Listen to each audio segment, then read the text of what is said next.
Margaret Whitmore, 73, is a widow facing her first winter alone after 52 years of marriage. Her small mountain town is buried under the worst snowstorm in decades, and her power goes out on Christmas Eve, cold, afraid, and spiritually exhausted from grief. She questions everything she once believed, but on this frozen night, something extraordinary begins to unfold. A mysterious stranger appears at her door, seeking shelter. A fire that shouldn't burn keeps blazing, and Margaret discovers that even in life's coldest, darkest moments, there's a light that never goes out, and he's been waiting to meet her by the fire all along. Through 6 nights of storytelling, divine encounters, and unexpected revelations, Margaret's frozen heart begins to thaw. She'll discover that Jesus doesn't just warm us from a distance. He sits with us in the cold, tends the fire, and reminds us we were never alone. The wind howled like a living thing outside Margaret Whitmore's window, rattling the old wooden frames with a fury she hadn't heard in all her 73 years. She pulled her late husband's cardigan tighter around her shoulders, the burgundy one that still smelled faintly of his aftershave, though he'd been gone 9 months now, and stared at the fireplace that hadn't held a flame in years. Decorative, the real estate agent had said when she and Harold bought this house 40 years ago. You'll never actually need it. The electric heat is excellent. Margaret gave a bitter laugh that turned into a cough. The electric heat had been excellent, right up until 2 hours ago, when the power lines came down under the weight of ice and snow. Now the house felt like a tomb, a cold, dark tomb on Christmas Eve. She'd watched the temperature drop on the old thermometer Harold had mounted by the back door, 68, 65, 62. It was 57 now, and her breath made little clouds in the dim light of the 2 emergency candles she'd found in the junk drawer. The radio, battery-powered, thank God for small mercies, crackled with the cheerful voice of the emergency broadcaster. All residents are advised to stay indoors. This is the worst Christmas Eve storm in Montana history. Power crews are working around the clock, but it may be several days before electricity is restored to all areas. If you have a fireplace, now's the time to use it. Stay warm, stay safe, and Merry Christmas, folks. Several days, Margaret looked at the fireplace again. She'd never built a fire in her life. Harold had always handled things like that, back when they'd lived in the old farmhouse with the wood stove. He'd handled everything, really, and now he was gone, and she was alone, and the cold was seeping through the walls like death itself. "I don't know what I'm doing, Harold," she whispered to the darkness. "I don't know what I'm doing anymore." The candles flickered. Outside, something metal crashed, probably Mrs. Chen's garbage cans blown over again. The whole world seemed to be coming apart. Margaret shuffled to the kitchen, her joints aching in the cold, and opened the cabinet where she kept her medicines. Blood pressure, cholesterol, the little white pills for anxiety that she'd needed ever since the funeral. She shook one into her palm, then another, then stopped. What was the point? The thought came unbidden, unwelcome, but there it was. Harold was gone. Her daughter lived 2,000 miles away in Phoenix with a busy life and children of her own. The church folks had been kind at first, but their visits had tapered off. Even God seemed far away now, distant as the stars she couldn't see through the storm clouds. She was alone, completely alone, and the cold was going to keep coming.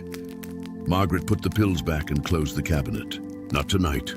Maybe she didn't know what she was doing anymore, but she wasn't ready for that. Not yet. The wind screamed again, and then a knock at the door. Margaret froze. It was nearly 8 o'clock at night, in a blizzard, with the power out. Who would possibly?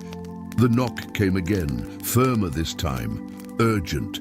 Her heart hammered as she shuffled to the front door, one candle held before her like a shield. Through the frosted window, she could barely make out a shape. Tall, dark, covered in snow. Mrs. Whitmore. The voice was muffled but male, deep and somehow warm despite the cold. "Mrs. Whitmore, please. I need help." Every instinct screamed at her not to open the door. Strange man, middle of the night, no power, no phone that worked without electricity.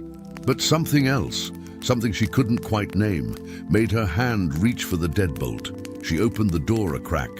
The man on her porch was perhaps 40, maybe younger. It was hard to tell with snow covering his dark hair and beard. He wore a heavy canvas coat crusted with ice, and his eyes, even in the darkness, she could see his eyes, were kind, desperately kind. "I'm sorry to bother you," he said, breath steaming. "My truck went off the road about a mile back. I've been walking trying to find help. I saw your candles." He stopped, shivering violently. "I'm so cold." Margaret hesitated only a moment. Harold would have let him in. More than that, Jesus would have let him in. The thought came sharp and clear, cutting through her fear. She opened the door wide. "Come in quickly before we both freeze." The man stumbled inside, bringing a gust of bitter wind and snow with him. Margaret pushed the door shut and locked it, then held up her candle to get a better look at him. He was younger than she'd thought, mid-30s perhaps. His face was weathered but gentle, with smile lines around his eyes, despite his current distress. There was something about him that felt familiar, though she was certain they'd never met. "Thank you," he said, his voice rough. "Thank you so much. I thought I might—" He didn't finish, but she understood. "You're welcome. Though I'm afraid there's not much warmth to offer. The power's out, and She gestured helplessly at the cold, dark house. "I don't really know how to build a fire." The stranger looked at the fireplace, then back at her, and something shifted in his expression, like he'd just understood something important.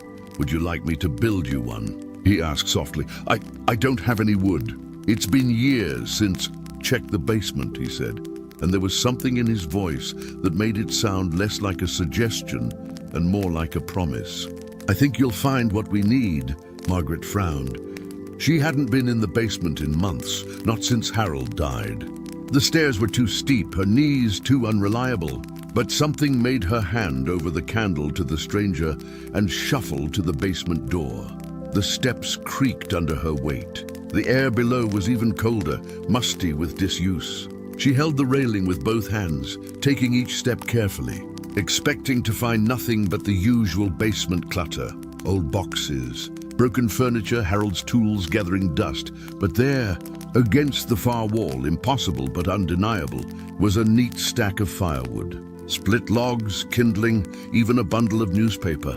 Enough to last for days. Margaret's hand flew to her mouth. It hadn't been there. She knew it hadn't been there. She'd been down here in September looking for her canning supplies, and that corner had been empty except for cobwebs. "Did you find it?" The stranger called down, and his voice was warm, so warm despite the cold. "Yes," Margaret whispered, her voice shaking. "Yes, it's here." She didn't know how she made it back up the stairs with an armful of wood, but she did. The stranger, she realized she didn't even know his name, had already opened the flue and was clearing out years of ash from the fireplace. "I'm Margaret," she said, setting down the wood. "Margaret Whitmore." He looked up at her and smiled, and in the candlelight his face seemed to glow with its own warmth. "I know," he said simply. Then at her startled expression he added, "Small town. I've heard the name." He arranged the wood with practiced hands, building a small pyramid of kindling and newspaper, then larger logs positioned just so. Margaret watched, mesmerized. Harold used to build fires exactly like that. The stranger struck a match. Where had he gotten a match? And touched it to the paper. The flame caught, grew, spread. Within minutes, a proper fire was crackling in the hearth. Throwing dancing shadows across the walls and pushing back the cold, Margaret felt tears prick her eyes. Heat, actual heat, light. The room transformed from tomb to sanctuary in a matter of moments. "There," the stranger said, sitting back on his heels. "That should hold through the night. You'll need to add wood every few hours, but I think you'll manage." "I don't know how to thank you," Margaret said, her voice thick. "You might have saved my life. Both our lives." He stood, brushing off his hands, and moved to stand beside her at the fire. They both held out their hands to the warmth, and for a moment neither spoke. The wind still howled outside, but here, in this small circle of light and heat, there was peace. "Can I tell you something, Margaret?" the stranger said finally. She nodded, watching the flames dance. This cold you're feeling, the one in your house, it's not the only cold you've been fighting, is it? Margaret's breath caught. She should have felt alarmed at such a personal observation from a stranger, but instead she just felt seen, truly seen for the first time in months. "No," she whispered. "It's not." "Tell me about it," he said gently. "Tell me about the cold inside." And there, by the fire he'd built, with a stranger whose name she didn't even know, Margaret Whitmore began to cry.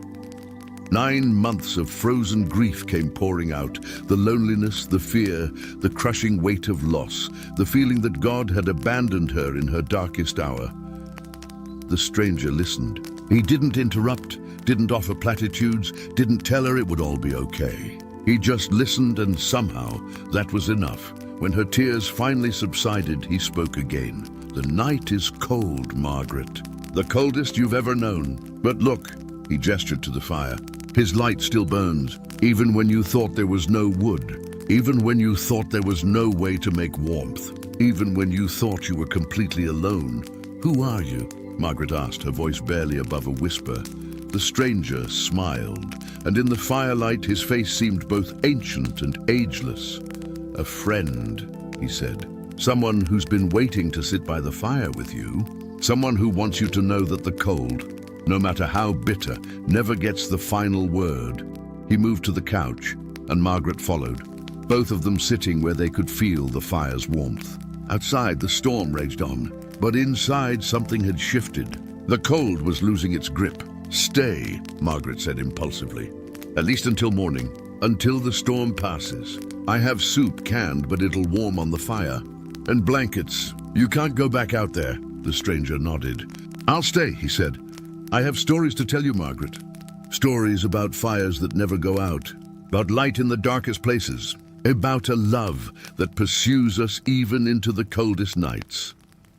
Margaret settled deeper into the couch, pulling a quilt around her shoulders. For the first time in months, maybe years, she felt something like hope stirring in her chest. "I'd like to hear those stories," she said. "Then I'll tell them," he replied.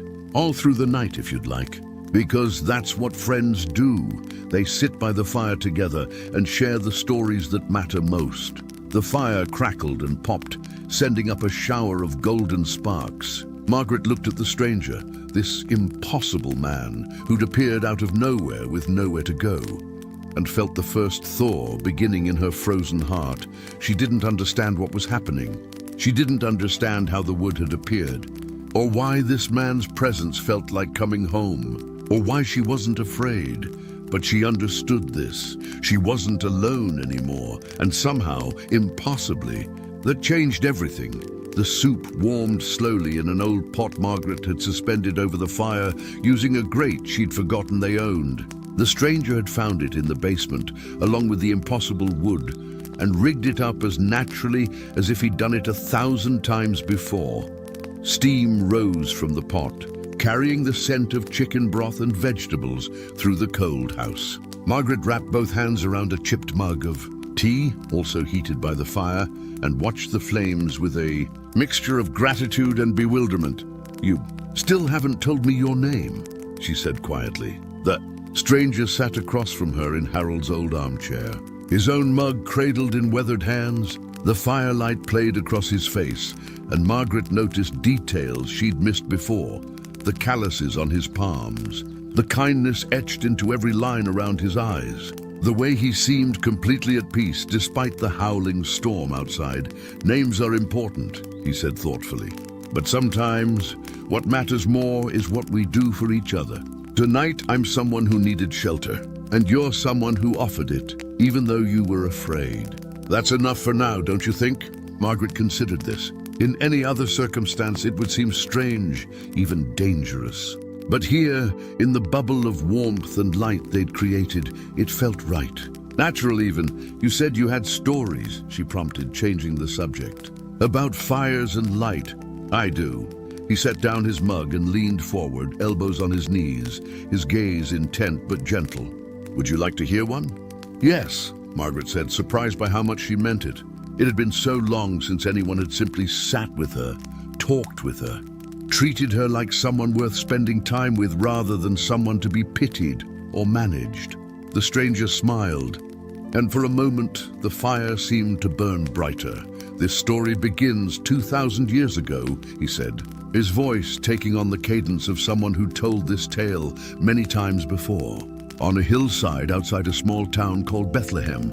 It was cold that night too, not like this perhaps, but cold enough that the shepherds huddled close to their fire, trying to keep warm." Margaret settled back into the couch, the quilt pulled up to her chin. The storm outside seemed to fade as the stranger's voice filled the room. "The shepherds were outcasts, you know," he continued. "In that time and place, they were considered ritually unclean because they worked with animals. They couldn't go to the temple. Decent people avoided them. They lived on the margins, watching their flocks through long, dark nights, wondering if God even remembered they existed." "I know the feeling," Margaret murmured. The stranger's eyes met hers with such understanding that she felt her breath catch. "I know you do," he said softly. "That's why I'm telling you this story." He turned back to the fire, and Margaret could almost see the ancient hillside reflected in the flames. On this particular night, this cold, dark, ordinary night, they sat by their fire, probably talking about nothing important. The price of wool, which sheep were likely to lamb soon, how tired they were, the same things people always talk about when they're trying to make the hours pass. Margaret nodded. She and Harold used to do the same thing, sitting on the porch on summer evenings, talking about the garden and the neighbors and what to have for dinner. Small things, precious things. And then, the stranger said, his voice dropping to barely above a whisper, everything changed. The sky opened up. Light, brilliant, terrifying, glorious light flooded the hillside. An angel appeared, and the shepherds fell on their faces in fear. Margaret found herself leaning forward, caught up in the story, despite knowing how it ended. The angel said, "Don't be afraid. I bring you good news of great joy that will be for all people. Today in the town of David, a Savior has been born to you. He is the Messiah, the Lord." The stranger paused, stirring the soup absently. "Can you imagine it, Margaret? These men, forgotten, overlooked, considered unworthy, were the first to hear the greatest news in human history. Not the priests, not the kings, not the religious scholars who'd spent their lives studying prophecy. The shepherds, the outcasts, the ones sitting in the cold, wondering if anyone saw them." Margaret felt tears pricking her eyes again. "Why them?" "Because," the stranger said, turning to look at her directly, "God has always had a soft spot for the forgotten ones, for the people sitting in the cold, feeling like they don't matter, for the lonely widow, wondering if anyone remembers her name." The words landed like a physical touch. Margaret's hand went to her heart. The angel told them where to find the baby, wrapped in cloths and lying in a manger. And then suddenly the sky filled with angels. Hundreds of them, thousands maybe, all praising God. Glory to God in the highest heaven, and on earth peace to those on whom his favor rests. The stranger's voice had taken on a reverent quality, as if he were seeing the scene unfold before his eyes. When the angels left, the shepherds looked at each other. They could have said it was a dream, a shared hallucination brought on by the cold and exhaustion. They could have stayed by their fire where it was safe and warm, but they didn't. They said, "Let's go to Bethlehem and see this thing that has happened, which the Lord has told us about." They left their fire, Margaret said slowly. Understanding dawning. They left their fire, the stranger confirmed. They abandoned their comfort and safety to go seek the light that had come into the world. And when they found him, this tiny baby in a feeding trough, born to a poor young couple in a stable, they weren't disappointed. They worshipped. They spread the word. They went back to their flocks, glorifying and praising God for all they had heard and seen. He ladled soup into 2 bowls and handed one to Margaret. The warmth of the bowl in her hands felt like a benediction. "But here's the part of the story most people miss," he continued, settling back into his chair. "After that night, the shepherds went back to their ordinary lives, back to the cold hillsides, back to the night watches, Back to being overlooked and forgotten by respectable society. Margaret frowned. That seems anticlimactic, does it? The stranger took a sip of soup, his eyes twinkling in the firelight. Or did everything change, even though nothing appeared to change? I don't understand. They still sat by fires on cold nights, he explained. They still watched their sheep.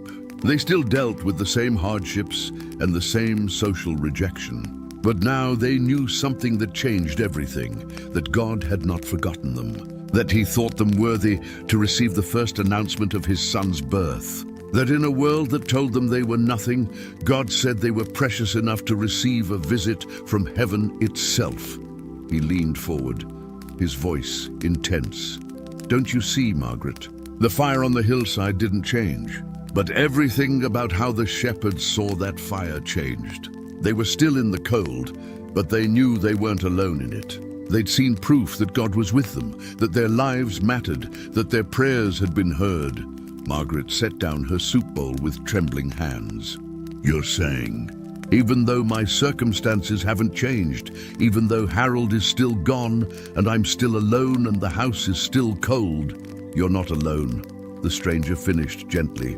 You've never been alone, not for a single moment. The light came into the world, Margaret, and the darkness has never been able to put it out. Not 2,000 years ago, and not tonight. A log shifted in the fireplace, sending up a cascade of sparks. Margaret watched them rise and disappear up the chimney, and for the first time since Harold's death, she felt something other than emptiness. Is that why you're here? She asked quietly. To remind me I'm not alone? The stranger smiled, but he didn't answer directly. Instead, he said, eat your soup before it gets cold. And then, if you'd like, I have another story to tell you. They ate in companionable silence, the storm still raging outside, but somehow less frightening now. Margaret found herself studying her mysterious guest. The way he ate slowly, savoring each bite as if it were a feast rather than simple canned soup. The way his presence seemed to fill the room with warmth that had nothing to do with the fire. The way he looked at her as if she was someone worth looking at, worth listening to, worth sitting with on a cold Christmas Eve. The soup is good, he said, finishing his bowl. Thank you for sharing it. It's just Campbell's, Margaret said, embarrassed. Nothing special, isn't it, though? He set his bowl aside. Food becomes special when it's shared with someone who needs it. That's one of God's favorite miracles, taking ordinary things and making them sacred through love. Margaret thought about that while she collected the bowls and set them aside. When she returned to the couch, the stranger had added more wood to the fire. It crackled and blazed, pushing the cold even further back into the corners of the room. You know what the shepherds did after they saw Jesus? He asked, resuming his seat. You said they went back to their flocks. They did. But first, they told everyone what had happened. They couldn't keep it to themselves. They'd been to the fire, not just their ordinary fire on the hillside, but the fire that had come to earth. They'd encountered the light of the world, and it changed them so completely that they had to share it. He looked at Margaret with such intensity that she felt pinned in place. That's what happens when we really encounter him, Margaret. When we let him sit with us by the fire, when we hear his stories, when we let him warm our frozen hearts, we're changed. We can't help but be changed. The cold is still there. The night is still dark. But we carry the light inside us, and it makes all the difference. I want that, Margaret whispered, surprised by her own honesty. I want to feel that way again. I used to, when I was younger, when Harold was alive, when church was more than just going through the motions. I used to feel close to God. But now you feel forgotten, the stranger said. And it wasn't a question. Yes. He stood and moved to sit beside her on the couch. Not touching, but close enough that she could feel the warmth radiating from him. Margaret Whitmore, he said. And the way he spoke her name made it sound like a prayer. You are not forgotten. You have never been forgotten, not for 1 second. The same God who sent angels to overlooked shepherds sees you tonight, knows your pain, counts your tears, and he sent me here to tell you, you matter. Your story matters, your grief matters, and you are loved beyond your wildest imagination. The tears came again, but this time they felt different, cleansing somehow. Like the first thaw after a long winter. How do you know? She asked through her tears. How can you possibly know that? The stranger reached out and gently took her weathered hand in his. His grip was warm, strong, and impossibly comforting. Because I know the one who made you, he said simply. And I know how he talks about you when you're not listening. I know the plans he has for you, the healing he's preparing, the purpose that's still ahead. The story isn't over, Margaret. Not even close.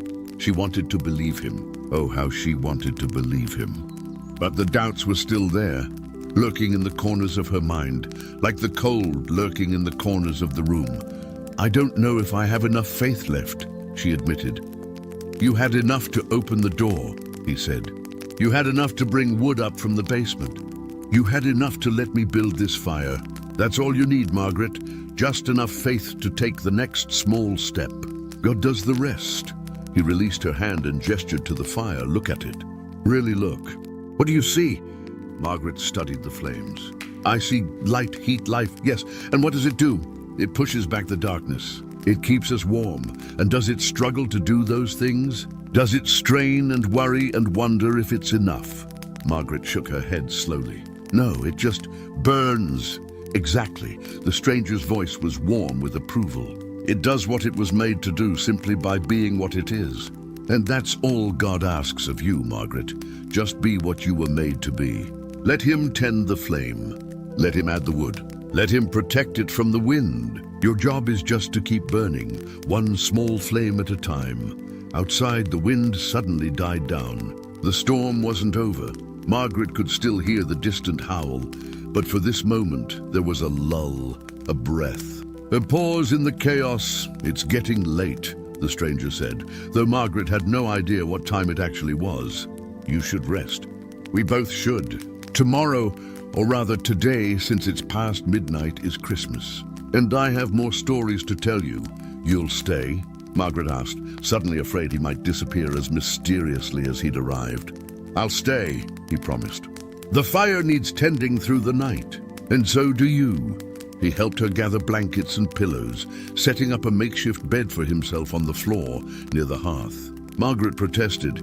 He should take the couch, he was the guest, but he insisted. I've slept in far less comfortable places, he said with a smile that suggested untold stories. This is luxury. Margaret finally settled on the couch, wrapped in layers of quilts, watching the fire and her mysterious guardian. The last thing she saw before sleep took her was his silhouette against the flames, his head bowed as if in prayer, and she could have sworn she heard him whisper, "Thank you for letting me in. Thank you for opening the door. The night is still cold, but the light still burns. And morning is coming, Margaret. Morning is coming." She slept then deeply and dreamlessly for the first time in 9 months. And all through the night, the fire burned on. Margaret woke to the smell of coffee. For a moment, disoriented in the grey, pre-dawn light, she thought Harold was in the kitchen, making his morning brew like he'd done every day for 52 years. Then reality crashed back. Harold was gone, the power was out. There was no way to make coffee, but the smell was real. She sat up slowly, her back protesting after a night on the couch, and blinked in confusion. The fire still blazed in the hearth, as if it had been freshly stoked. The stranger sat cross-legged before it, tending a battered camping percolator that somehow balanced perfectly on the grate. "Good morning," he said without turning around. "Merry Christmas. Where did that come from?" Margaret gestured at the coffee pot. "Found it in the basement with the wood," he said simply, "along with some coffee grounds in a tin. Still good, surprisingly. I hope you don't mind that I helped myself to your supplies." Margaret wrapped a blanket around her shoulders and joined him by the fire. Outside, the world was still and white. The storm had passed in the night, leaving behind a landscape transformed. Snow covered everything in smooth, pristine drifts that glittered in the early morning light. "It's beautiful," she breathed. "It is," the stranger agreed, pouring coffee into 2 mugs. "Terrible and beautiful at the same time.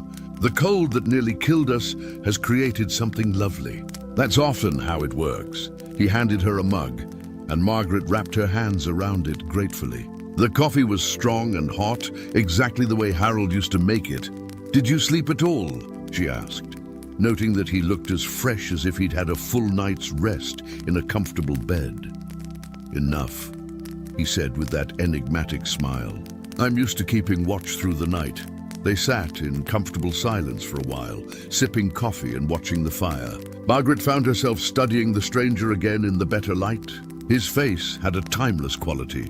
He could have been 35 or 50, weathered by sun and experience, but somehow ageless. His hands were working hands, scarred and calloused, yet gentle when they handled the fire or poured the coffee. "You promised more stories," Margaret said eventually. "I did." He set down his mug and added another log to the fire. "Are you ready to hear one?" "Yes." "Then let me tell you about another outcast, another person who thought she'd been forgotten." He settled back, his eyes taking on that distant look that suggested he was seeing something far beyond this room. "Her name has been lost to history. We only know her as the woman at the well. But her story matters." Margaret leaned forward, drawn in by his voice. She lived in Samaria in a town called Sychar. She was alone, desperately alone, though she lived surrounded by people. 5 times married, 5 times divorced or widowed. Now living with a man who wouldn't marry her. Can you imagine the shame, Margaret? The whispers? The way other women would gather their children and cross the street when they saw her coming? "I can," Margaret said quietly, thinking of the well-meaning church ladies who'd stopped visiting, who probably whispered about her too. Poor Margaret doesn't handle grief well. Best to give her space. She went to the well at noon, the stranger continued. Not in the morning when it was cool and all the other women went together, laughing and talking and carrying their water jars on their heads. No, she went in the heat of the day when she knew she'd be alone. It was harder, the sun was brutal, the journey exhausting, but it was safer. No judgmental eyes, no whispered comments, just her and the well and the weight she carried. He paused to sip his coffee, and Margaret found herself holding her breath, waiting for what came next. On this particular day, she arrived at the well and found a man sitting there. A Jewish man, which was shocking enough. Jews and Samaritans hated each other.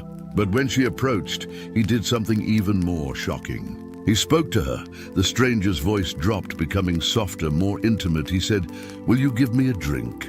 Just that. Simple words. But for her, they were revolutionary. Jewish men didn't speak to Samaritan women. Religious men didn't acknowledge women with her reputation. Yet here was this man, looking at her not with contempt or lust, but with interest, genuine interest. Margaret felt her throat tighten. She knew that feeling, the shock of being truly seen after believing yourself invisible. She tried to deflect, of course, the stranger continued. Said, "You're a Jew and I'm a Samaritan woman. How can you ask me for a drink?" The building walls protecting herself, but he wouldn't let her hide. He said something that must have stopped her heart. If you knew the gift of God and who it is that asks you for a drink, you would have asked him and he would have given you living water. Living water, Margaret repeated softly. Living water, the stranger confirmed. Water that would quench the deepest thirst. Water that would spring up to eternal life. He was offering her something she didn't even know she needed. Not just physical water, but soul water. The kind that satisfies the desperate emptiness inside. He leaned forward, his eyes intense in the firelight. She was confused, naturally. She said, "Sir, you have nothing to draw with and the well is deep. Where can you get this living water?" I'm still thinking in practical terms. Still not understanding that he was offering something far more precious than H2O. What did he say? Margaret asked, though part of her already knew. This was a story she'd heard before, in Sunday school decades ago. But hearing it now, from this stranger's lips, it felt brand new. He told her, "Everyone who drinks this water will be thirsty again. But whoever drinks the water I give them will never thirst. Indeed, the water I give them will become in them a spring of water welling up to eternal life." The stranger's voice had taken on a quality that made the hair on Margaret's arms stand up. He spoke like someone who'd been there, who'd witnessed the conversation firsthand. "She wanted it," he continued. "Of course she wanted it." She said, "Sir, give me this water. so that I won't get thirsty and have to keep coming here to draw water." Still not fully understanding, but reaching for it anyway, reaching for relief from her endless cycle of emptiness and shame. He stood and walked to the window, looking out at the snow-covered world. And then he did something that should have sent her running. He said, "Go, call your husband and come back," exposing her wound, bringing her shame into the light. She could have lied, should have lied by all conventional wisdom, but something in his eyes, in his voice, made her tell the truth. "I have no husband," she said. The stranger turned back to face Margaret, and here's where everything changed. He said, "You are right when you say you have no husband. The fact is, you have had 5 husbands, and the man you now have is not your husband. What you have just said is quite true." Margaret gasped. He knew everything about her. Everything, the stranger confirmed. Every mistake, every heartbreak, every shameful secret she thought she'd hidden. He saw it all, and he didn't condemn her. He didn't shame her. He simply acknowledged the truth with such gentleness that it broke through every wall she'd built. He returned to sit beside Margaret, close enough that she could see the emotion in his eyes. She tried to change the subject, asked about where people should worship, God, theology, safe topics. But he kept bringing her back to the essential thing. Finally, she said, "I know that Messiah is coming. When he comes, he will explain everything to us." The stranger's voice dropped to barely above a whisper, and then Jesus said to her, "I, the one speaking to you, I am he." Silence filled the room. Even the fire seemed to quiet, as if holding its breath. The Messiah, the stranger said softly, revealed himself first not to a priest or a king or a scholar, but to an outcast woman at a well at noon, to someone who'd made mistakes, someone who'd been rejected, someone who came to draw water alone because she couldn't face the judgment of the crowd. Margaret felt tears streaming down her face, though she couldn't have said exactly when they'd started. What did she do? She asked, her voice breaking. She left her water jar, the stranger said, and there was triumph in his voice. Left the very thing she'd come for, the thing that defined her daily existence, the burden she carried. She ran back to town, the town she'd been avoiding, and said to the people who'd shamed her, "Come, see a man who told me everything I ever did." Could this be the Messiah? He reached out and took Margaret's hand again, that same warm, strong grip. "Don't you see what happened, Margaret?" She went to the well carrying shame and hiding from people. She met Jesus there, the last person she expected to show her kindness. He saw everything about her, all her failures and pain, and instead of condemning her, he offered her living water. And she was so transformed that she became the first evangelist. She brought the whole town out to meet him, because she felt seen, Margaret whispered. Because someone looked past her shame and saw her. Exactly. The stranger squeezed her hand. And here's what I want you to understand. Jesus didn't meet her at the temple. He didn't wait for her to clean up her life and come to him on holy ground. He went to her, to the well, in the heat of the day. In the middle of her ordinary, painful life. He pursued her, just like he pursues you. Margaret shook her head, the tears coming faster now. "But I'm not. I haven't done anything like she did. I've been faithful. I've gone to church. I've tried to be good." "And you're still thirsty," the stranger said gently. "Aren't you? Still coming to wells that don't satisfy. Still carrying water jars of grief and loneliness and fear. Still thinking that if you just work hard enough, pray hard enough, hold yourself together long enough, you'll finally feel okay again." The words hit like a hammer. Margaret crumpled forward, sobbing. All the months of trying to be strong, trying to be fine, trying to convince everyone, including herself, that she was managing. All of it collapsed like a house of cards. "I can't do this anymore," she gasped between sobs. "I can't carry this anymore. Harold is gone, and I'm alone, and I'm so tired of pretending I'm okay. I'm not okay. I'm drowning, and I don't know how to save myself, and God feels so far away." "He's not far," the stranger said, and his voice was thick with emotion. "He's right here, Margaret. Right here.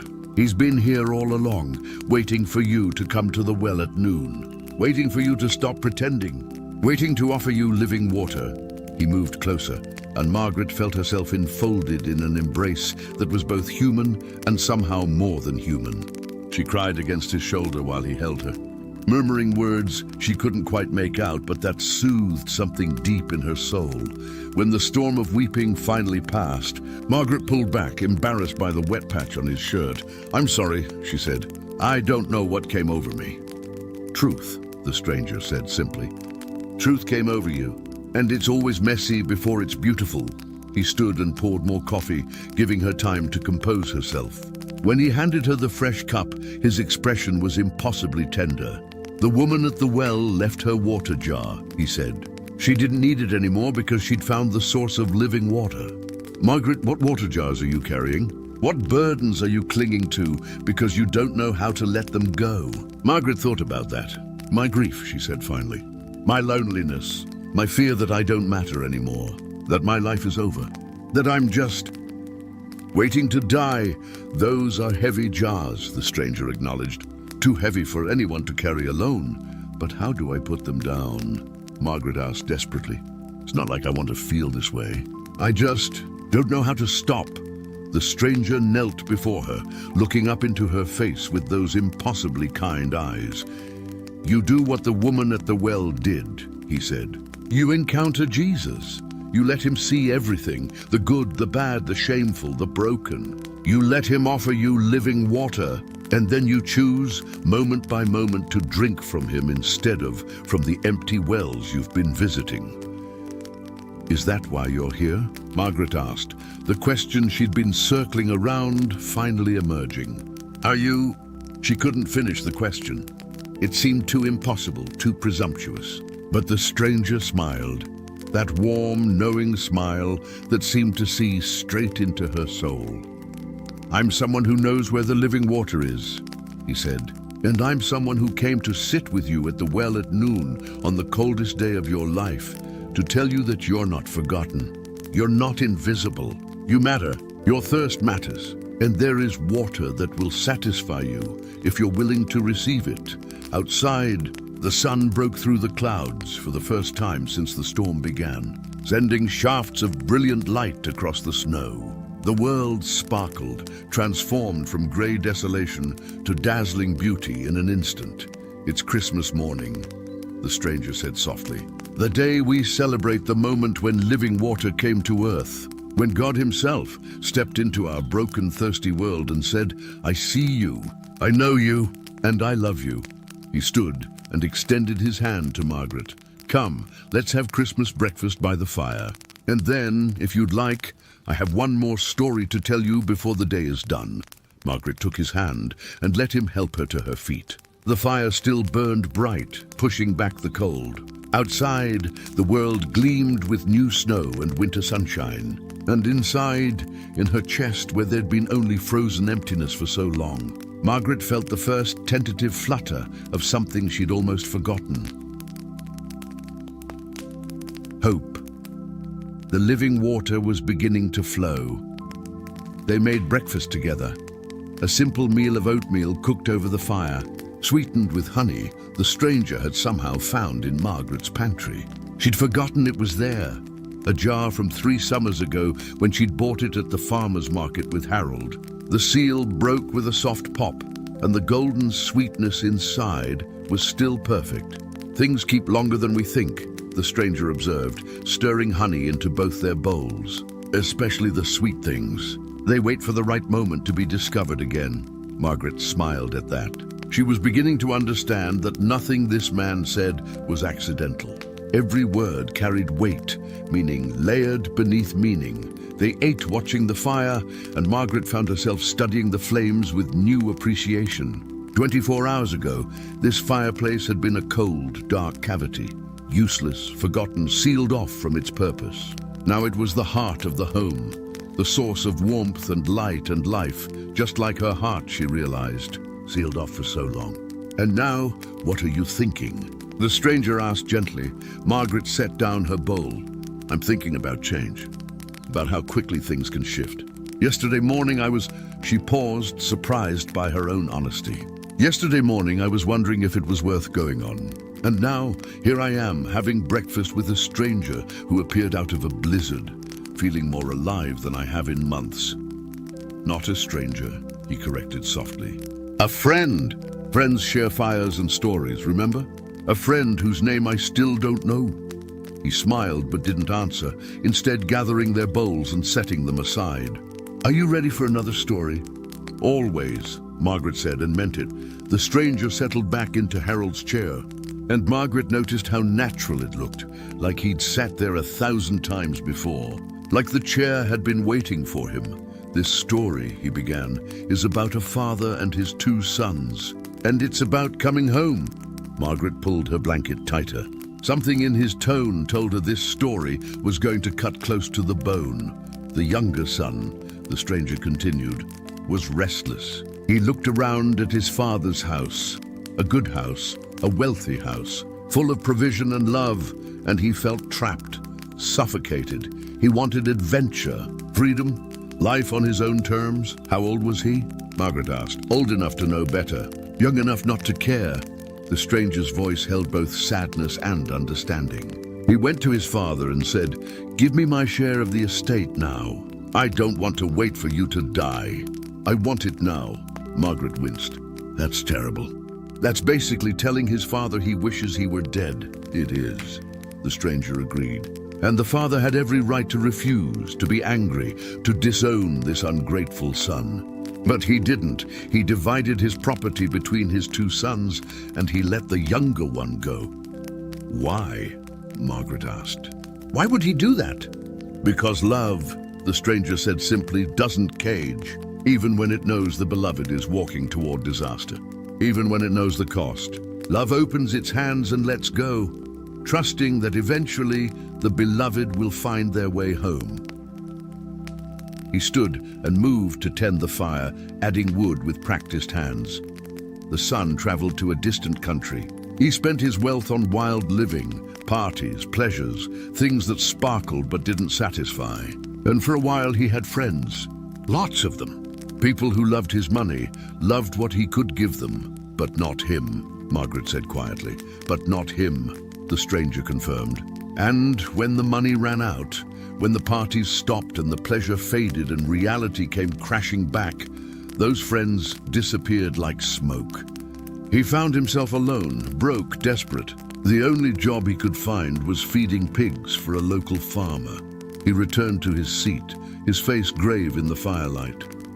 For a Jewish boy, Margaret, feeding pigs was rock bottom. Pigs were unclean animals. Just being near them made him ritually unclean. He couldn't go to synagogue, couldn't participate in religious life. He was as low as a person could get. And he was so hungry that he longed to eat the pods he was feeding to the pigs, but no one gave him anything. Margaret felt tears pricking her eyes, though she wasn't sure why. Maybe because she understood what it felt like to be that hungry, not for food, but for something to fill the emptiness inside. And then, the stranger said, his voice softening, something shifted. The story says he came to his senses. He woke up, in other words. He saw clearly for the first time in a long time. And he thought about his father's house. The stranger leaned forward, elbows on his knees. He remembered that even his father's hired servants had food to spare, while here he was, starving among the pigs. So he made a plan. He would go back. He would say, "Father, I have sinned against heaven and against you. I'm no longer worthy to be called your son. Make me like one of your hired servants." He was going to grovel, Margaret said. He was going to be honest, the stranger corrected gently. There's a difference. He wasn't manipulating or trying to earn his way back. He genuinely understood what he'd done, genuinely repented, and was willing to accept whatever place his father would give him, even if it was just as a servant. He paused, and Margaret held her breath, so he got up and went to his father. But while he was still a long way off, still dirty from the pig pen, still rehearsing his speech, still steeling himself for rejection, his father saw him. The stranger's voice broke slightly, and Margaret was startled to see tears in his eyes. His father saw him and was filled with compassion. He ran, Margaret, which was undignified for an older man in that culture. But he didn't care, ran to his son, threw his arms around him, and kissed him. Margaret felt her own tears spilling over. The son started his speech. "Father, I've sinned against heaven and against you. I'm no longer worthy to be called your son." But the father wasn't interested in the speech. He called to his servants, "Quick! Bring the best robe and put it on him. Put a ring on his finger and sandals on his feet. Bring the fattened calf and kill it. Let's have a feast and celebrate. For this son of mine was dead and is alive again. He was lost and is found." The stranger wiped his eyes unself-consciously. The son came home expecting judgment and got celebration instead. He came home expecting to be a servant and was reinstated as a son. He came home expecting his father to list all his failures, and instead his father threw a party. Margaret was openly weeping now. "Why are you telling me this story?" The stranger moved to sit beside her, and this time she didn't hesitate to take his hand. "Because, Margaret, you're living in a pig pen of grief and loneliness and believing that you don't deserve to come home. You're rehearsing speeches about how you're not faithful enough, not strong enough, not worthy enough.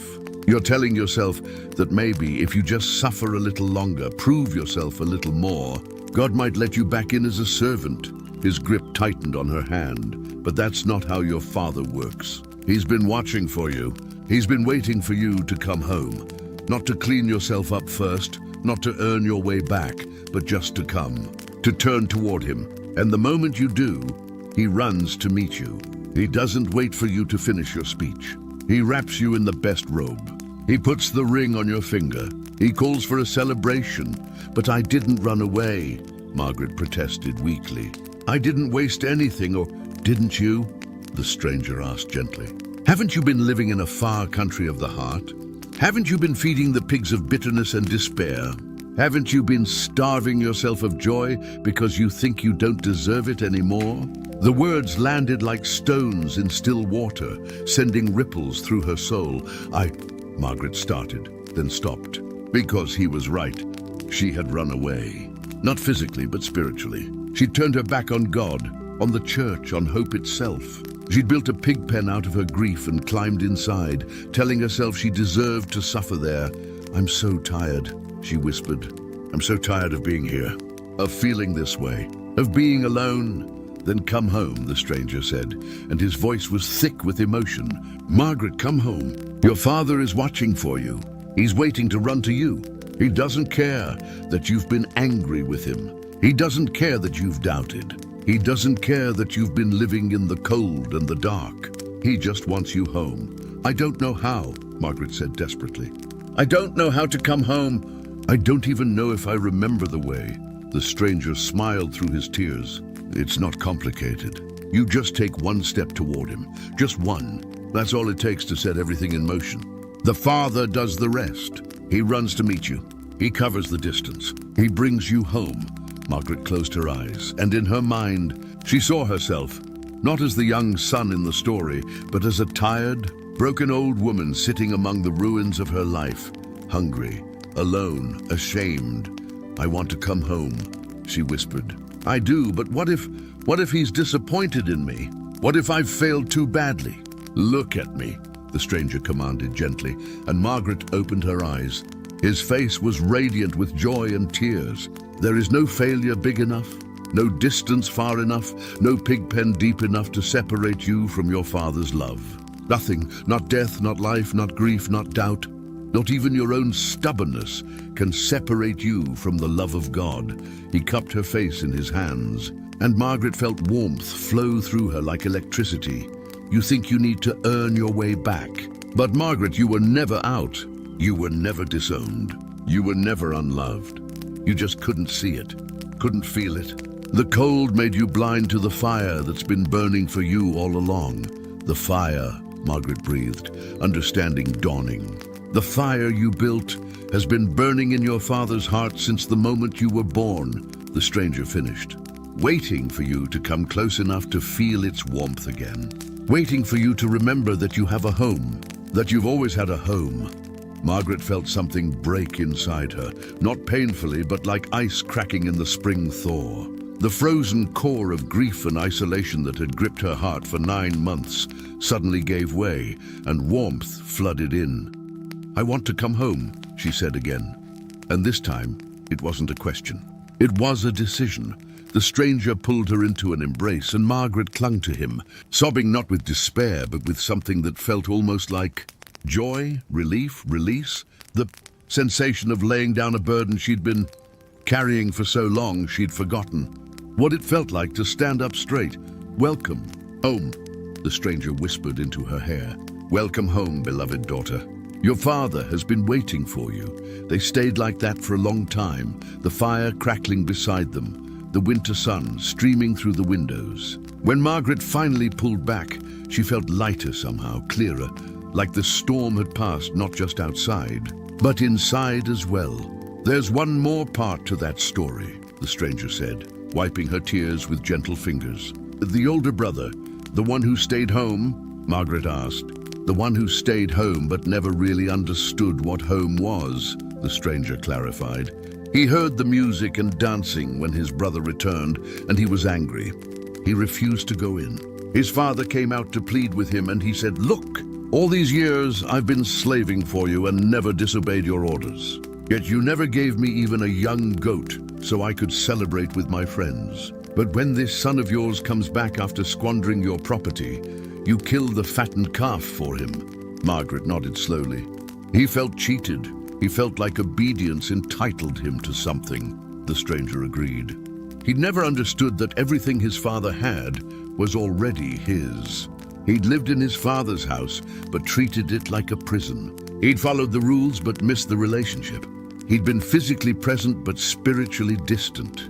He looked at Margaret meaningfully. Sometimes the people who never leave are further from home than the ones who run away. Because at least the prodigals know they need to come back. The older brothers often don't realize they were never really home in the first place.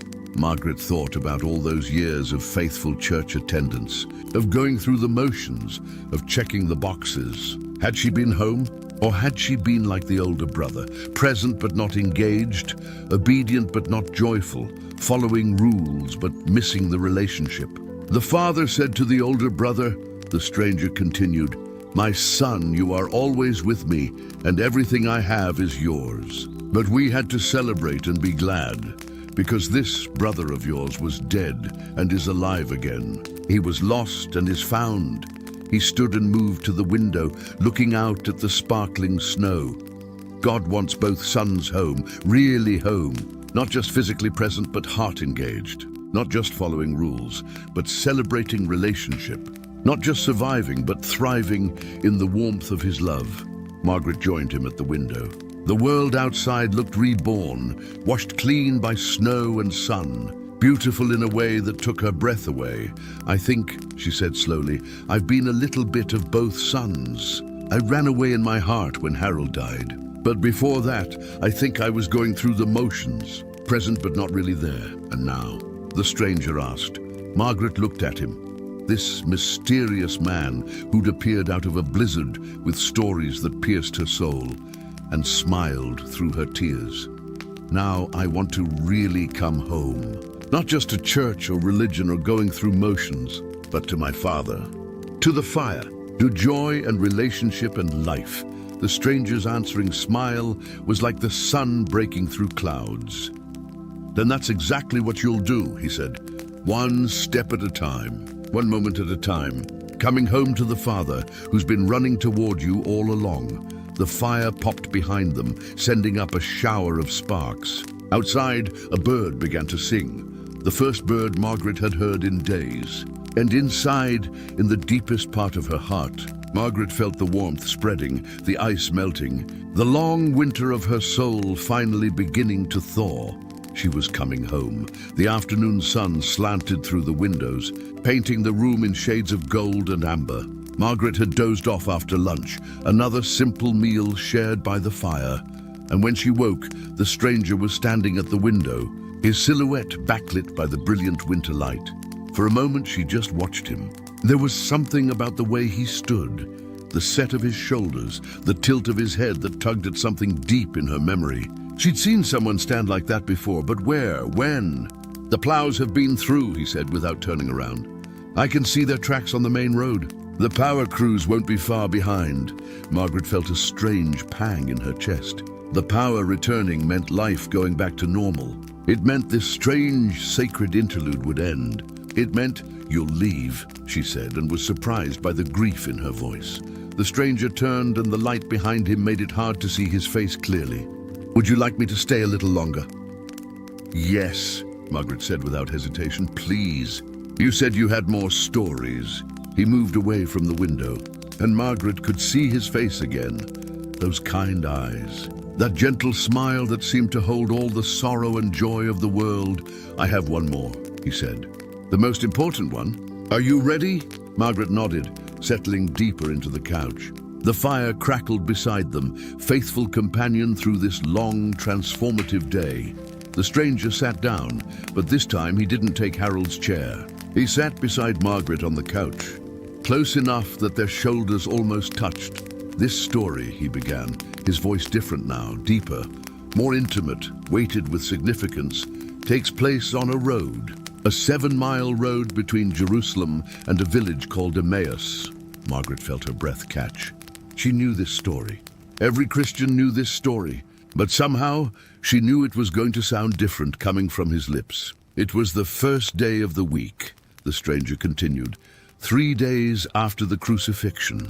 2 disciples were walking away from Jerusalem, away from the other believers, away from everything they'd hoped for. They were devastated, confused. Their teacher, the one they'd believed was the Messiah, had been executed like a common criminal. All their dreams had died with him on that cross. His voice was thick with emotion, and Margaret realized he was crying, silent tears tracking down his cheeks. They were talking about everything that had happened, he continued, trying to make sense of it, trying to understand how everything had gone so wrong. And as they talked and discussed, Jesus himself came up and walked along with them. Margaret's heart began to pound, but they were kept from recognizing him, the stranger said. Their grief was too heavy, their disappointment too deep. They couldn't see him even though he was right there, walking beside them. He turned to look at Margaret directly, and in the firelight, his face seemed to shimmer. Jesus asked them, "What are you discussing together as you walk along?" And they stood still, their faces downcast. One of them, named Cleopas, asked, "Are you the only one visiting Jerusalem who doesn't know the things that have happened there?" The stranger laughed softly through his tears. Imagine that, asking Jesus if he knew what had happened to Jesus. Margaret felt dizzy suddenly, like the room was tilting. Jesus asked, "What things?" And so they told him about Jesus of Nazareth, how he was a prophet, powerful in word and deed, how their chief priests and rulers had handed him over to be sentenced to death and crucified. They said, "We had hoped that he was the one who was going to redeem Israel." The stranger's voice broke on those words. "We had hoped," past tense, "hope in the grave along with their teacher, but he wasn't in the grave," Margaret whispered. "He wasn't," the stranger agreed. But they didn't know that yet.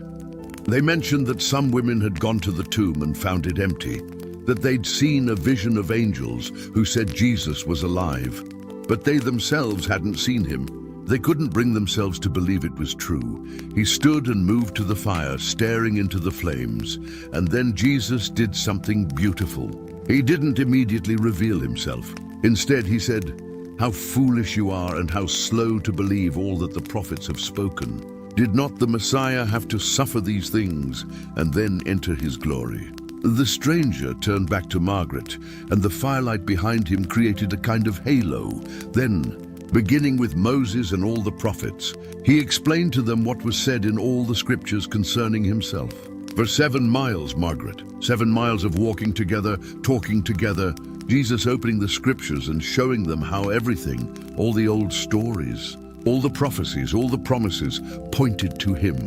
Margaret felt tears streaming down her face, though she couldn't have said exactly why.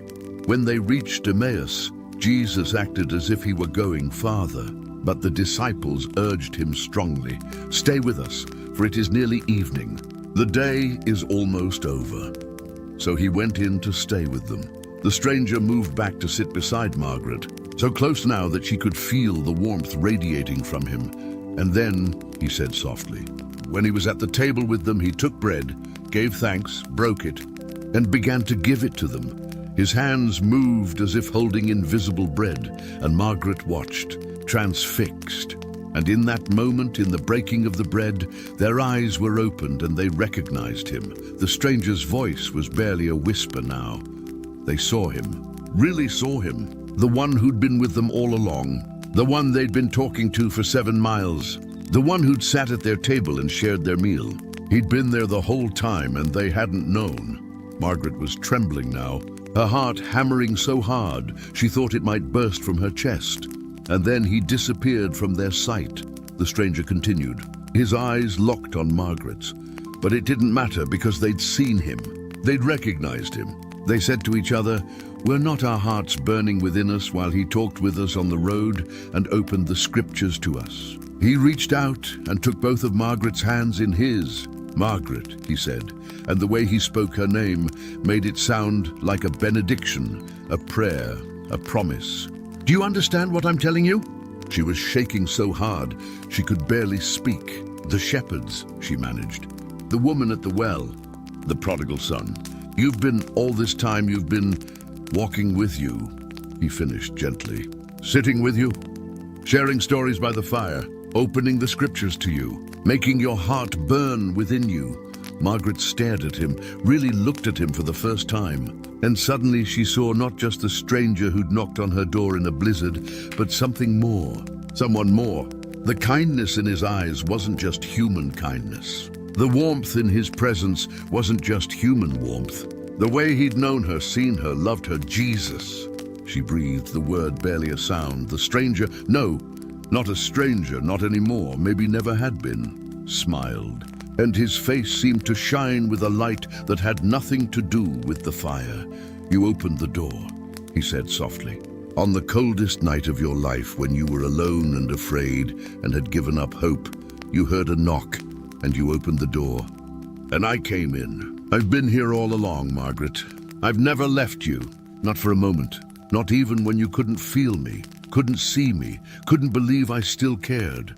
Margaret fell forward into his arms, sobbing so hard she couldn't breathe. He held her, Jesus held her, and she felt loved in a way she'd never felt loved before. Seen in a way she'd never been seen. Known in a way that should have been terrifying, but was only wonderful. The wood in the basement, she gasped between sobs. The coffee, the stories, the fire that kept burning. I provide, Jesus said simply, stroking her hair. I always have. Sometimes in ways you recognized, often in ways you didn't. But I've been there, Margaret. Every step, every tear, every lonely night. I've been there. She pulled back to look at him, and now that she knew, now that her eyes were opened, she couldn't understand how she'd missed it. The nail scars on his hands, the way his face held both suffering and joy, the depth of love in his eyes that no ordinary human could possess. Why? She asked. Why did you come? Why me? Because you were cold and alone, Jesus said, as if it were the most obvious thing in the world. Because you thought you'd been forgotten. Because I love you, Margaret Whitmore, and I wasn't going to let you sit in the cold another moment if I could help it. He cupped her face in his scarred hands. I came to the shepherds because they felt overlooked. I came to the woman at the well because she felt ashamed. I came to the prodigal because he felt unworthy, and I came to you because you felt forgotten. But you were never forgotten. Not for 1 second. I was so angry with you, Margaret confessed. When Harold died, I blamed you. I stopped praying. I stopped believing you cared. I know, Jesus said gently. I was there for that too. I sat with you through the anger. I caught every tear. I understood, Margaret. Loss is hard. Grief is brutal. And sometimes the people who love me the most are the ones who feel most betrayed when life doesn't go the way they hoped. He brushed away her tears with his thumbs, but anger doesn't separate you from my love. Nothing can separate you from my love. Not death, not grief, not doubt, not fury. I'm bigger than all of it. I can handle your honest emotions. I'd rather have your genuine anger than your false peace." Margaret laughed through her tears. "I don't know what to say." "I don't know what to do. You don't have to do anything," Jesus said. "You've already done it. You opened the door. You let me in. You sat with me by the fire. You listened to the stories. You let me warm your frozen heart. That's all I've ever wanted, just to be with you, to sit by the fire together, to remind you that you're loved." He stood, pulling her gently to her feet.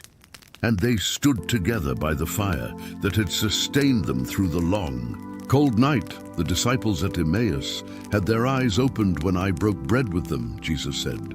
They recognized me in the breaking. And Margaret, I want you to understand something. I'm always most recognizable in the breaking, in the broken places of your life, in the shattered pieces of your heart. That's where I show up most clearly. That's where you see me best. He turned to face her fully, taking both her hands. Your broken heart after Harold's death, I was there. Your loneliness in this house, I was there. Your fear during the storm, I was there. Every moment you thought you were alone, I was with you. And I always will be. What happens now? Margaret asked. When you leave, I'm not leaving, Jesus interrupted gently. Not really. The disciples at Emmaus, they got up and returned to Jerusalem that very hour, even though it was late. They ran back to tell the others, it is true. The Lord has risen. And they'd seen me, and it changed everything. He squeezed her hands. You've seen me now, Margaret. Really seen me. And yes, this particular moment will end. The power will come back on. Life will return to normal. But you'll never be the same. Because you'll know, in the deepest part of your soul, you'll know that you're not alone. That I'm with you, always. Margaret nodded, understanding flooding through her.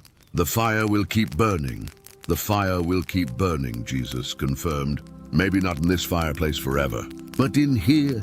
He touched her chest right over her heart. In here, the fire I've lit tonight will never go out.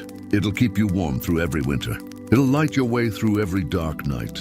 It'll remind you that even when the night is cold, my light still burns. Outside, Margaret heard the distant sound of engines, the power crews probably, or neighbors checking on each other now that the storm had passed. The world was waking up, returning to normal, but nothing would ever be normal again. Because she'd seen Jesus, she'd sat with him by the fire. She'd heard his stories. She'd been held in his arms and told she was loved. Thank you, she whispered. Thank you for coming. Thank you for not giving up on me. Thank you for knocking on my door. Jesus smiled, and the room seemed to fill with light. Thank you for opening it, he replied. That's all I ever need, just for you to open the door. I'll take care of the rest. He pulled her into one more embrace, and Margaret memorized the feeling, the warmth, the safety, the overwhelming sense of being loved. When he pulled back, his face was radiant with joy. The night was cold, Margaret, he said. The coldest you've ever known. But my light kept burning, and it always will, for you. For everyone who opens the door and lets me in. Margaret nodded, unable to speak past the lump in her throat. Now, Jesus said, his tone becoming lighter, more practical. I think we should add some wood to this fire. You'll need it to last a bit longer until the power comes back. And then, well, then you'll have a story to tell, won't you? They tended the fire together, adding logs, arranging them just so. And as they worked, Margaret felt joy bubbling up inside her, real joy. Not the forced happiness she'd been trying to manufacture for months, but genuine, deep-rooted joy that came from knowing she was loved. The night had been cold, but his light had kept burning, and now, at last, she was warm again. Margaret woke to the sound of her refrigerator humming back to life. The power was on. She lay still on the couch for a moment, disoriented. The house was warm, artificially warm now, from the electric heat rather than the fire. Gray morning light filtered through the windows. It was December 26th, the day after Christmas. The fire in the hearth had burned down to embers, and Jesus was gone. Margaret sat up quickly, her heart hammering. The blanket that had covered her slipped to the floor. She looked around the living room. Harold's chair was empty. The kitchen was empty. The entire house felt empty in a way it hadn't felt since Christmas Eve. Hello? She called out, her voice cracking. Are you here? Silence. Of course he was gone.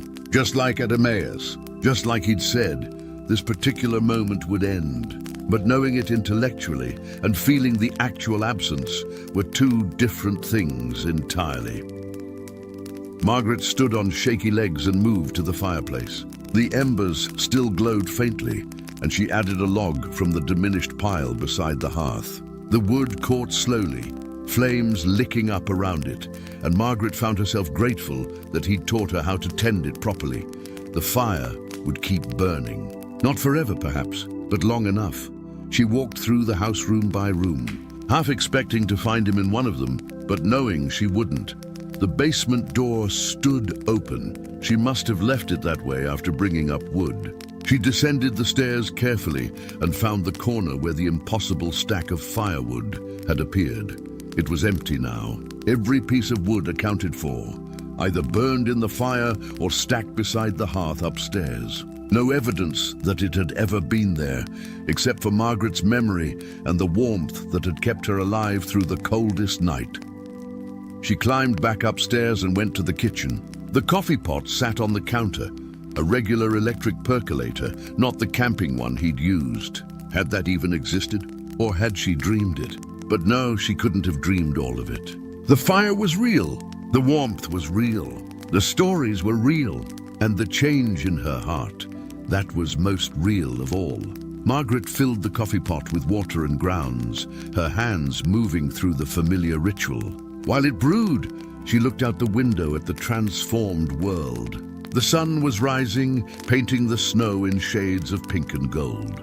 Neighbors were emerging from their houses, shoveling driveways, checking on each other. Life returning to normal, but she would never be normal again. The phone rang. The landline, its shrill sound startling after 2 days of silence. Margaret picked it up. Mom. Her daughter's voice was frantic. Mom, are you okay? I've been trying to call for 2 days. The power, the storm. I was so worried. I'm fine, Sarah, Margaret said, and was surprised to find she meant it. I'm better than fine, actually. There was a pause on the other end. You sound different. I am different. Margaret pulled out a kitchen chair and sat down, the phone cord stretching across the counter. Something happened, Sarah. Something extraordinary. What do you mean? Are you hurt? Did something happen to the house? No, nothing like that. Margaret paused, trying to find the words. How did you explain that Jesus had knocked on your door in a blizzard? That he'd sat with you by the fire and told you stories? That he'd held you while you cried and reminded you that you were loved? I had a visitor, she said finally. On Christmas Eve, someone who needed help. She told Sarah the story, or a version of it anyway, about the stranger at the door, the wood in the basement, the fire that kept them warm through the storm, about the stories he'd told and how they'd somehow pierced through months of grief and loneliness. She didn't say it was Jesus, not directly. Sarah would think she'd lost her mind, and maybe she had. But she told her daughter enough that Sarah could hear the change in her voice, the life that had been missing for 9 months. Mom, Sarah said when Margaret finished, her voice thick with emotion. I haven't heard you sound like yourself since Dad died. I've been so worried about you. I know, sweetheart. I'm sorry I shut you out. No, I'm sorry I didn't push harder to be there for you. Phoenix is so far and with the kids and work, but that's not an excuse. You're my mother. You shouldn't have been alone. I wasn't alone, Margaret said softly, looking at the embers glowing in the fireplace. I thought I was, but I wasn't, not really. Not ever. They talked for another 20 minutes, about Christmas, about the kids, about Sarah maybe visiting in the spring. When Margaret finally hung up, her coffee was ready, and the house felt less empty somehow. She poured a cup and returned to the living room, settling on the couch with a view of both the fire and the snow-covered world outside. The house was warm now from the electric heat, but Margaret found herself gravitating toward the fireplace anyway. Something about it felt sacred, holy, a thin place where heaven and earth had touched. There was a knock at the door. Margaret's heart leaped into her throat. She set down her coffee and hurried to the door, not even thinking about who it might be, just hoping it was Mrs. Chen from next door, bundled in a puffy coat and holding a casserole dish. Margaret, Mrs. Chen exclaimed when the door opened. Thank God you're all right. I saw your lights come on and wanted to check on you.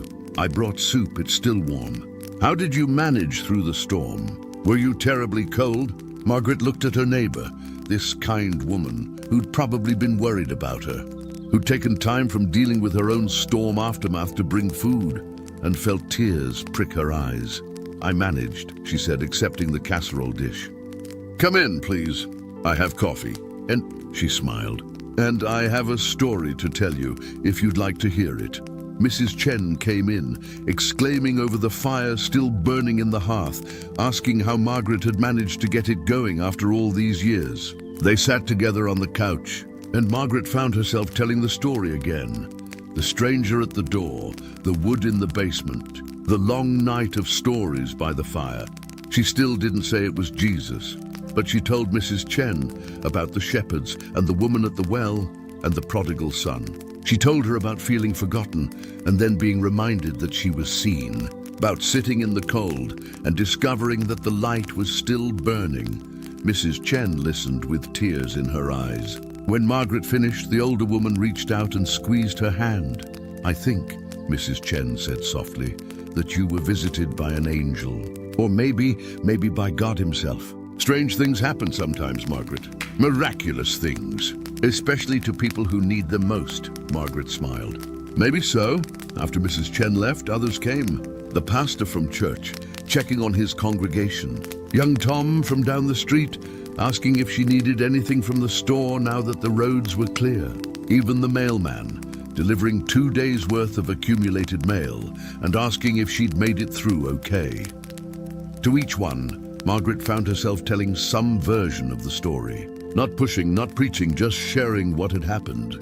And she saw something shift in their eyes as they listened, hope kindling, wonder stirring. The possibility that maybe they weren't as alone as they'd thought.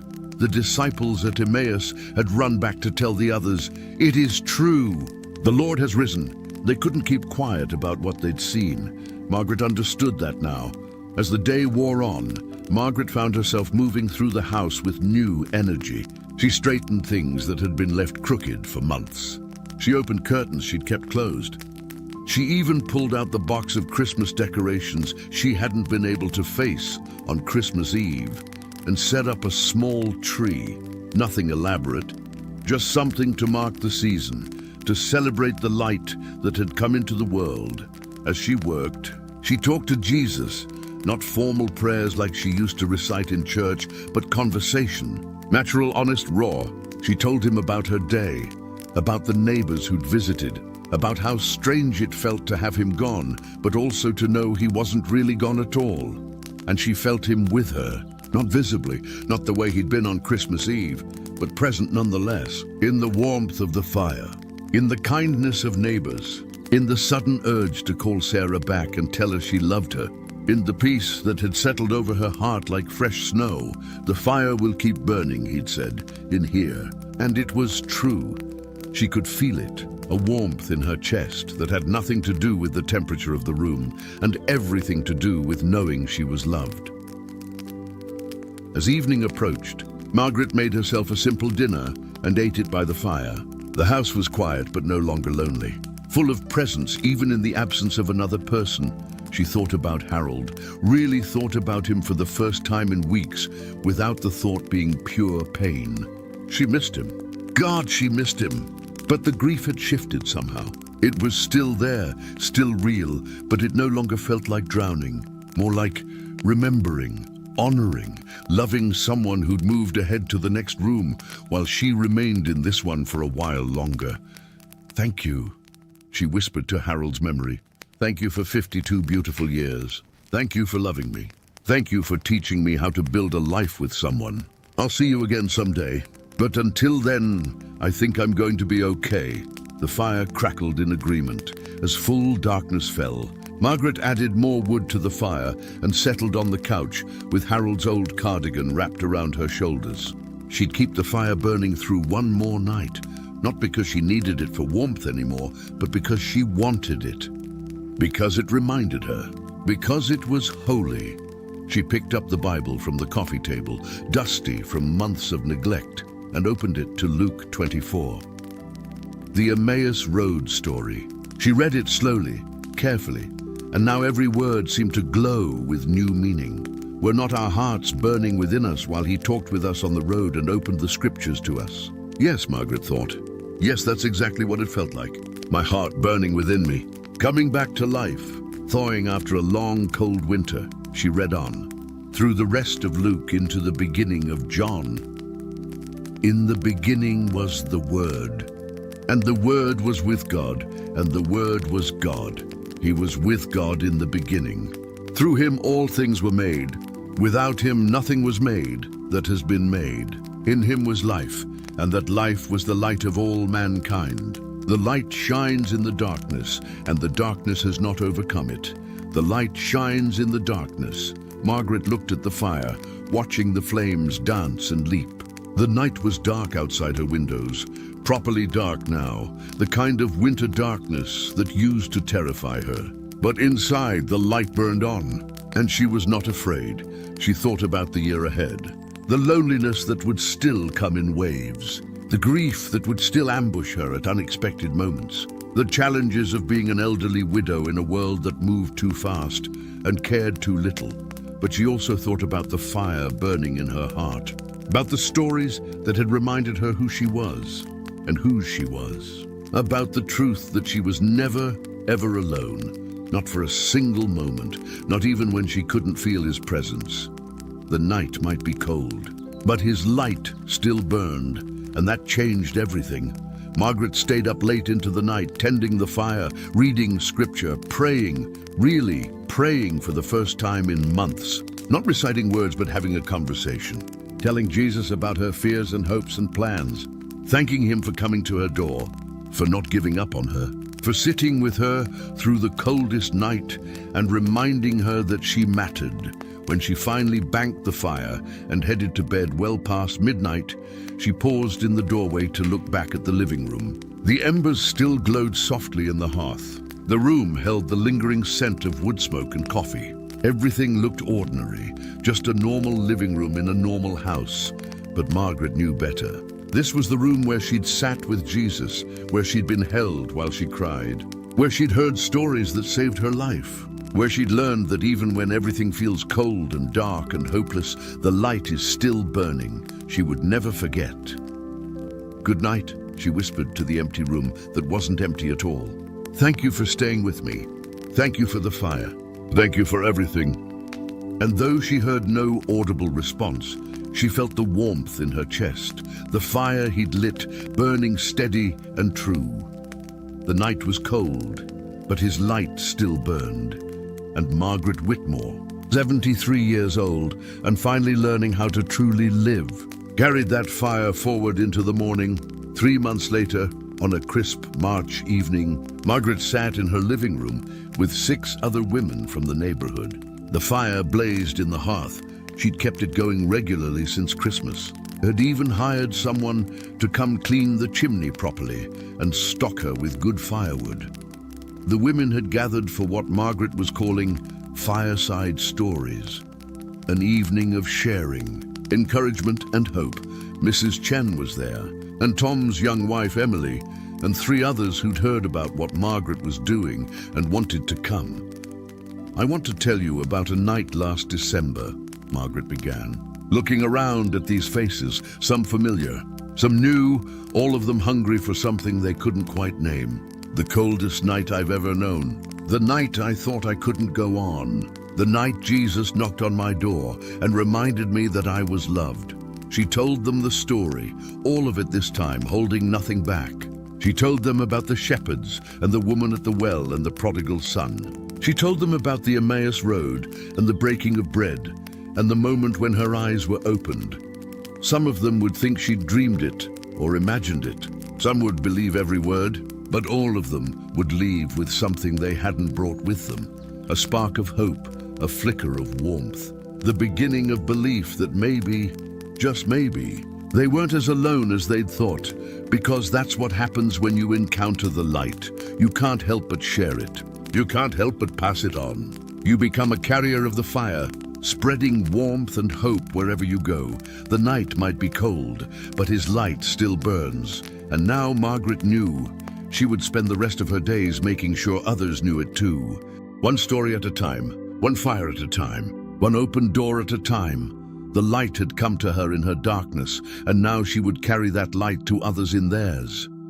The fire crackled in the hearth, and the women leaned forward to listen, and outside the winter slowly began its long retreat toward spring. The coldest night was over. Morning had come.